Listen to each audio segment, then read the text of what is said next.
Hai, buat video kali ini gue mau pakai beberapa makeup yang bukan gue kira hasilnya bakal jelek pret sekali pakai langsung dicuekin. Tapi kirain nggak akan gue suka atau jadi favorit karena beberapa hal. Entah itu selera, entah itu formulanya bakal bekerja dengan baik di skin type oily acne prone gue, atau nggak yakin-yakin amat lihat review dan katalognya. Anyway, nggak semua step ya. Also seperti biasa nanti di list di deskripsi apa aja yang gue pakai. Let's get to the video.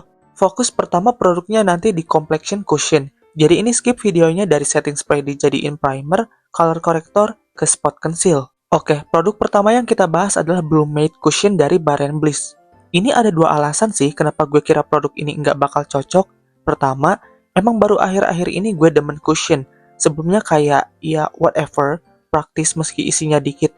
Tapi emang easy to use. Kedua, gue lihat-lihat review orang katanya si cushion Bare & Bliss Pink ini matte, bukan velvet matte, bukan satin, bukan skin light, tapi matte.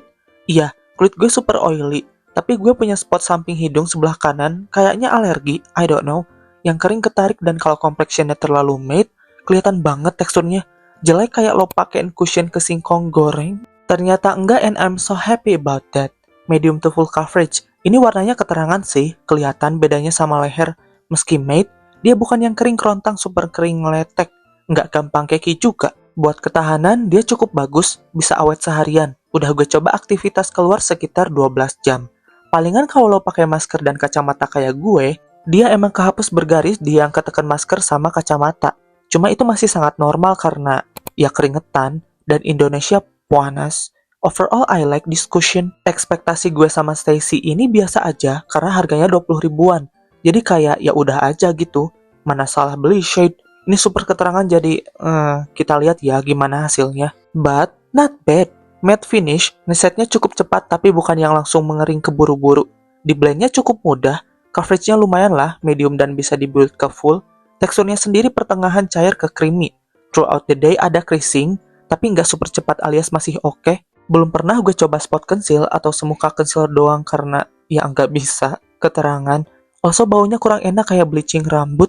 Di luar itu, dia masih terpakai di rutin makeup gue. Prasangka gue terhadap cream atau liquid blush udah menghilang sekarang setelah coba yang bagus-bagus.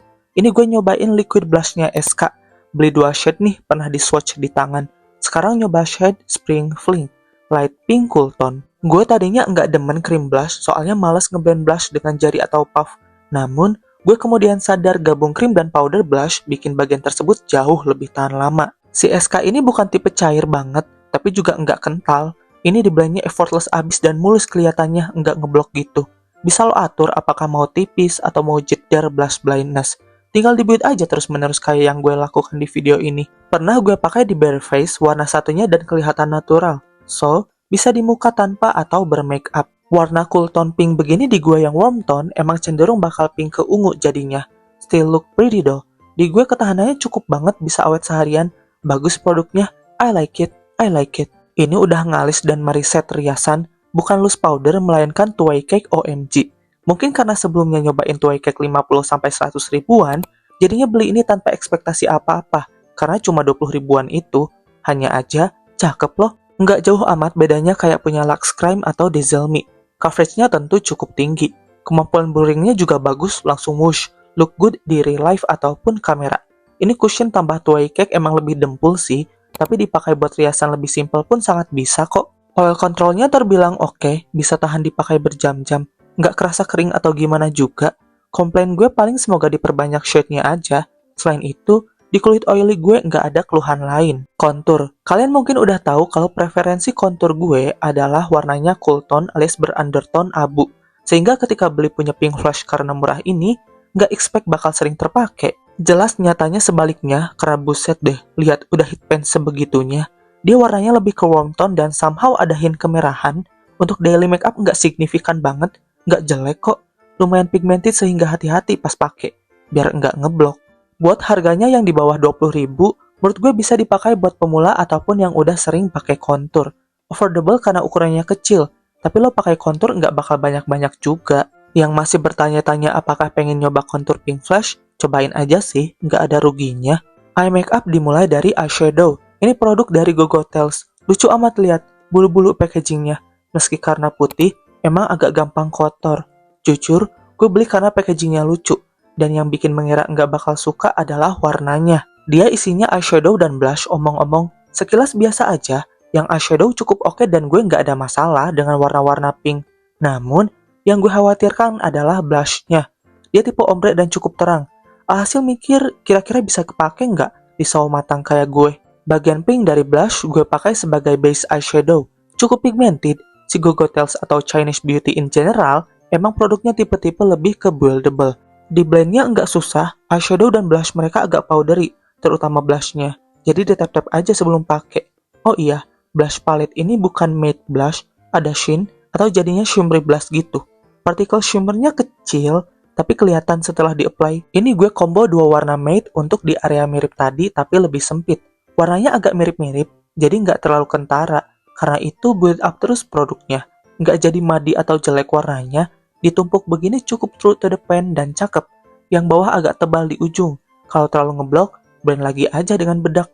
Warna paling terang ini as you can see dijadikan eggyosal, pias dan pucat. Alhasil ditumpuk terus. Nanti garisnya gunakan kontur. Shade tergelap dijadiin liner. Biasanya ujung bawah kayak lurus ngambang. Sedangkan eye makeup kali ini digabung dan terus diisi segitiga dalamnya. Ketebak ya formula shimmernya gimana? Sparkly mengilap indah. Ini ada fallout dikit karena gue usek-usek ngambilnya. Tapi nggak lebay dan bikin susah, tenang aja. Area shimmernya dari inner corner melengkung naik. Almost kayak seperempat lingkaran. Ini eye look hasil bagian eyeshadownya. Look pretty, right? Ini udah pakai soft lash dan eyeliner. Ya pasti kalian notice sih. Skip soalnya gue mau bahas maskara dari brand lokal affordable Gote. Again, maskara yang bekerja dengan baik, di bulu mata turun lurus lesu gue kebanyakan di atas 50.000, sedangkan maskara Gote ini di bawahnya. Alhasil, gue nggak berharap banyak banget, bisa ngangkat lentik dan cukup buat daily. Ternyata bisa. Aplikatornya sendiri unik kayak hourglass gitu. Emang agak gede sih buat selera gue, tapi yang penting nggak bikin bleber atau gimana. Dia kayaknya tipe maskara yang ada fibernya, tipe yang memperpanjang bulu mata. Kalau volume, so-so. Bisa loh bikin lentik, ketahanannya juga lumayan, nggak terlalu gampang turun dan awet. Yang gue notice juga dibersihinnya nggak super susah. Nih, kelihatan kan bedanya yang belum pakai dan udah? Kalau kalian nanya rekomendasi maskara affordable, gue pasti saranin dia. I like it, cukup bulu mata turun lurus friendly. Untuk blush, manfaatin blush ombre palette Gogotel sebelumnya. Again, ketakutan gue adalah cukup muncul nggak warnanya di gue. Dan kalau muncul, apakah bakal ashy jelek? Well, jujur agak tricky pakai dia di gue yang sawo matang. Buat formulanya dia lebih powdery dari eyeshadownya. Itu satu hal lain yang nggak gue demen. Karena ombrenya dari putih ke pink, gue bakal swirl the brush lebih banyak di bagian pinknya. I would say, kayaknya kalau lo sama warm tone dan lebih gelap dari gue, dia bakal borderline ashy. Soalnya di gue pun kadang bagus, kadang kurang karena ashy dan bikin kusam. Lihat deh, karena Nipah Liquid Blush SK, jadi lebih muncul dan seperti yang gue bilang di awal, cool tone pink blush di gue bakal ada warna keunguan. I mean gue nggak benci warnanya, hanya perlu penyesuaian trik pemakaian lebih banyak ke bagian pink dibanding putih tadi, biar nggak ngerusak keseluruhan look. Seperti pas dijadiin eyeshadow, blushnya memang ngasih look glowy, karena ada partikel shimmery kecil. Ini dia hasil pakai kedua bagian alias eyeshadow dan blush palette-nya. Gue kira gue nggak bakal suka setting spray hijau Dazzle Me ini karena namanya Dewy Fix.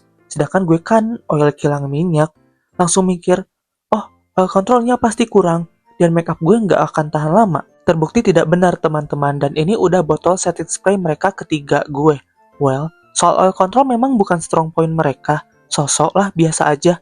Buat ketahanan itu, justru bisa bikin riasan kelihatan dan beneran lebih menyatu. Juga tahan lama seharian, dipakai daily bisa, dipakai di acara tertentu juga bisa. Tahan lama, tapi hasil akhirnya glowy. Gue agak berharap ada versi lebih gede, cuman 60 ml ini lumayan untuk harganya, yang under 50.000. Semprotannya nyebar, nggak macet-macet. Bisa dipakai primer juga, tadi gue masukin footage-nya di awal. Praktis dan multi-use. Buat lipis, preferensi gue adalah glossy lips. Jadinya buat lip cream tuh ya tergantung produknya. Dua lip cream ini doh, sama-sama cakep di bibir gue. Komplain konstan tiap pakai lip cream itu terlalu matte dan nggak nyaman di bibir kering gue. Mereka pasti lebih pigmented sih, jadi bisa nutup bibir gelap two tone. But, sekarang gue nggak terlalu pusingin perihal gelap two tone itu. Untuk lip cream pertama buat base ombre ini ada dari After Beauty. Packagingnya cuakep unik sekaligus fancy. Harganya sendiri memang lumayan, 100 ribuan. Pigmented, lo bisa lihat warnanya nude pucat. gue pakai dia jadi kayak siswa-siswa yang diincar PMR karena kelihatan bakal pingsan pas upacara. Teksturnya nyaman di bibir, bukan super tebal berat gitu. Kalau lo mau base nude yang beneran nutup, si shade Kinda Cute ini cukup bagus. Bonusnya, packagingnya estetik. Untuk inner ombre ini pakai lip cream jauh lebih murah, 20 ribuan aja dari OMG.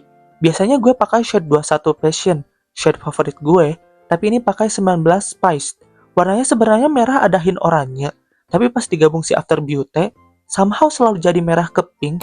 Kayaknya color theory, but I don't know. Ini formula baru ya, pigmented, nyaman di bibir, nggak bikin kering, dan cukup tahan lama. Matte finish tentunya, kalau udah ngeset, transfernya minim. Ini cara ombre gue biar bibir lebih pelampi dan penuh. Kalau ngeblend terserah lo mau pakai jari atau brush. Tuh, kelihatan kan maksud gue warnanya jadi condong ke pinkish. Di samping itu, cakep bener gak sih looknya? And here's the final look. Menurut lo gimana? Akhir-akhir ini jarang pakai pink makeup dan ternyata nggak gitu jelek di muka gue. Padahal cool tone emang perlu beberapa penyesuaian, tapi nggak jelek-jelek amat kan? Love the lips by the way. Beneran penuh gitu, suka. Dulu gue nggak pede punya bibir tebal dan gede, sekarang malah suka. Oke, mari kita rekap produk-produk ini dengan sistem apa yang bikin gue kira nggak bakal cocok atau dalam tanda kutip jelek sama kenyataannya. Cushion Blue Matte by Bliss. Tadinya nggak suka cushion, sekarang oke-oke aja. Juga kirain dia matte kering yang bakal nunjukin tekstur gue banget. Ternyata enggak. Di area kering nggak langsung jelek kelihatan tekstur, masih normal. Matte-nya pun masih ringan. Selain itu, coverage-nya bisa dibikin tinggi dan ketahanannya bagus. I like it. Packagingnya rada bulky. Cuma ya udah, not really a big deal. Mengira concealer Stacy ini biasa aja dan nggak berkesan karena 20 ribuan dan warnanya terlalu terang jauh. Tapi ternyata kepake di gue. Matte finish, relatif masih mudah di blend dan nggak jelek buat produk seharganya. Baunya kurang enak sih. Selain itu, dia bisa nutup kantung mata gue tanpa kendala berarti. Dipakein color corrector dulu aja. Liquid blush SK. Emang dulu suuzon aja sama produk-produk krim dan liquid wajah selain foundation. Sekarang nggak gitu kok. Dia cakep banget please, gue naksir. Fix beli setelah swatch langsung di Sosiola. Cuma gue belinya online. Sorry Sosiola. Gue beli 2 shade beda banget, I know. Satu pink cool tone, satunya lagi peach terang. Dua-duanya cakep. Formula buildable bisa pigmented, gampang di blend, dan lumayan tahan lama. Nggak ngangkat complexion pula. Aplikatornya cukup gede. Tadi gue lupa tunjukin. Intinya yakin kepake sih ini. Two-way cake OMG. Nggak berharap banyak karena lagi-lagi harganya affordable. Gue masih lebih suka punyanya Lux Crime. Tapi dia pun nggak kalah bagus kok. Kelihatan blurring dan ngisi pori-pori. Oil control lumayan. Coverage jelas ada. Not a fan of the sponge. Alternatifnya tinggal pakai puff punya lo atau brush kayak gue. Isinya pun cukup banyak, 12 gram. Nggak ada salahnya nyoba. Contour Pink Flash. Dulu suka berpikir pokoknya selain cool tone, contour pasti jelek. Well, nggak ternyata. Untuk daily look sudah cukup dan warna warmnya masih aman. Asal nggak oranye aja, kalau itu beneran kayak bronzer. Kelihatan lah, udah mau habis gitu berarti kepake. Pigmented, nggak susah di blend dan affordable. Combo maut deh. Eyeshadow blush palette bulu-bulu Go Hotels. Nih, lihat dulu eye makeup gue di video ini. Stunning, right? Eyeshadownya sendiri bagus, powdery sedikit, tapi nggak ganggu. Pigment buildable, mudah di blend. Pemilihan warnanya ada dari terang ke gelap, dan shimmernya sparkly. No complaint so far. Yang bikin takut jelek di muka gue adalah blushnya itu. Warnanya agak terang, jadi sepertinya mentok cocok di sawo matang. Lebih powdery juga dari eyeshadownya. Tipe shimmery blush, lebih hati-hati lagi pas ambil biar lebih ke bawah, lebih banyak warna pink dibanding putihnya. Overall si blush nggak sejelek yang gue kira, tapi tetap bukan yang tipe bagus gitu. Maskara ada dari Gote. Kirain bakal standar dan gampang turun, karena maskara yang bekerja dengan baik di gue, kebanyakan di atas 50 ribu. Namun, dia pun bekerja dengan baik di bulu mata lurus dan turun, memperpanjang dan bikin lentik. Kalau volume biasa aja, bisa tahan lama alias stay throughout the day. A good one, worth to try. Setting spray hijau Dazzle Me. Kirain gak bakal suka karena tulisannya dewy dan bakal kurang oil controlnya. Memang bukan yang super strong, melainkan sosok, masih glowy finish dengan ketahanan bagus. Hasilnya makeup lebih nyatu dan awet seharian. Udah botol ketiga, so you know I like it. 2 lip cream. Prejudice gue aja lip cream matte itu kering. 2 ini matte masih nyaman kok. After Beauty ini unik dan cakep packagingnya. Pigmented, cukup tahan lama, aplikatornya nyaman. Warna ini bisa diandalin jadi base. Agak pricey, tapi hasil akhirnya bagus. Lip cream OMG ini masuk base makeup 2024 gue yang shade Passion. 19 Spiced ini juga cakep, pigmented, tahan lama, nyaman di bibir. Ini formula baru ya. Kalau kalian pengen kepoin, pastiin yang anyar alias tutupnya merah ini. Combo dua lip cream ini cukup soft, nggak kering ngeletek. So, that's a good sign. As always, produknya gue list dengan nama shade dan link di deskripsi. Kalau kalian kepo dan pengen punya juga, bisa cek di sana ya. And that's the video for today. Kalau kalian punya permintaan topik makeup yang pengen gue bahas, komen aja di bawah. Jangan lupa tinggalkan jejak biar videonya dibaca algoritma dan bisa ditemukan lebih banyak orang. Cek juga TikTok dan Instagram gue di @tobinggar. Thank you so much for watching. See you next time. Dadah. Bye.